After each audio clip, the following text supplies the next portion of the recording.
My partner wakes up between 5 and 6 a.m. every morning. And every time he opens up our dresser, it wakes me up too. Hey, welcome back to the channel. This dresser I got from my late grandma years ago.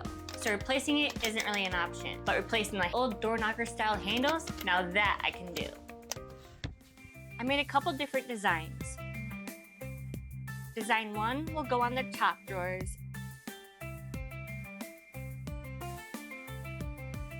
And design 2 will go on the bottom ones.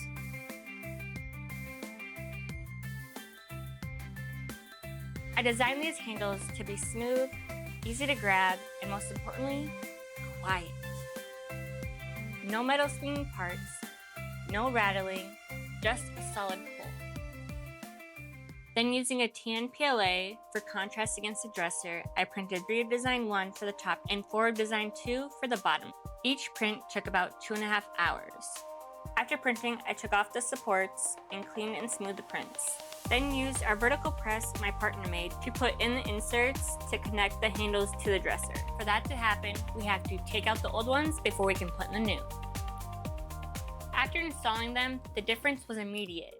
No more clanking, no more waking up at 5 a.m., and the dresser still feels like our dresser. I love that this was a small change, but made a big difference. I didn't have to get rid of something sentimental to me, I just tweaked it a little bit. If you like practical 3D printing projects like this one, make sure to subscribe. We design and print things that solve real problems. Thanks for watching, and we'll see you next time.